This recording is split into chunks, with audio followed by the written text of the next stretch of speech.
Hello and welcome to Oscar Films in 5 minutes, breaking down the best of the Best Picture nominees. So you were too busy to keep up with any movies this year, huh? Got married? Had a kid? Had to watch your neighbor's annoying dog one too many times? Look, we get it.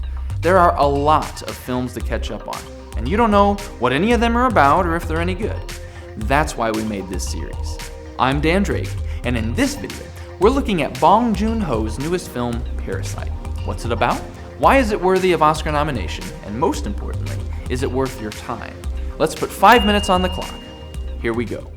Parasite tells the story of one poor family's attempt to become employed by a wealthy family.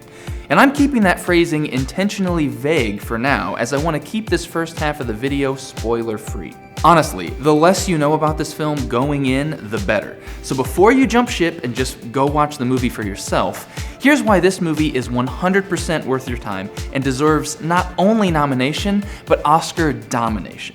Number 1, Parasite is thrilling, engrossing, and compelling. It's never stuffy or preachy or boring in conveying its message.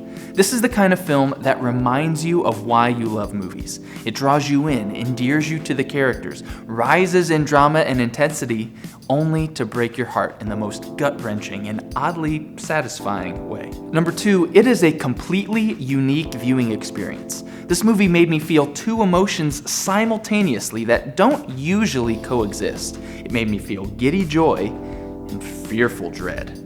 Lots of films can play with these two extremes and dole them out one at a time, but this film merged them in a way that I'd never felt before.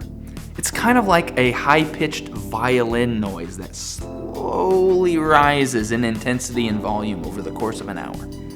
Number 3, the brilliant, precise filmmaking. Bong Joon-ho really outdoes himself in this film. The shots and edits are masterful. The composition, pacing, lighting, and cinematography all work together to create a dynamic, rhythmic, flawless unfolding of the narrative. There are setups and payoffs, visual callbacks, and symbolism. And this is where we're going to start moving into spoiler territory, so if you haven't seen this one, go watch it and come back. This movie touches on several themes. It's honestly too much for 5 minutes, so we're going to go fast. The most obvious theme is class inequality. At the beginning of the film, we see a family who is portrayed as very poor. Their Wi-Fi is shut off because they can't pay the bills. They live underground. They literally live below people. Whereas the wealthy family live in a house on a hill. They live above everyone else. There's also a nod to climate change with the rainstorm and the flood, which serves to show how climate change tends to affect poor people more than rich people. The Parks, the rich family, they're merely minorly inconvenienced by the storm and the flood, whereas the Kims lose everything. The second theme is about class warfare. Halfway through the film, a third family is revealed, the family of the original housekeeper, and they live deep, deep underground at the very bottom of the hierarchy, and an all-out war begins. This wealthy family, they only have room for one parasite. So sadly, these poor people fight each other for the right to stay subjugated to the wealthy. There are even lines of dialogue that frame this confrontation as North Korea versus South Korea. Which begs the question, are perhaps the wealthy the actual parasites, profiting off the labor and warfare of the poor? And finally, life happens, plans fail, and people die. The whole plot centers around this devious plan made by the main character. We see it formed and executed perfectly, but plans change. Their great scheme of a plan left them with nothing in the end. And their lucky rock ends up getting bashed over their own heads. But what about that ending?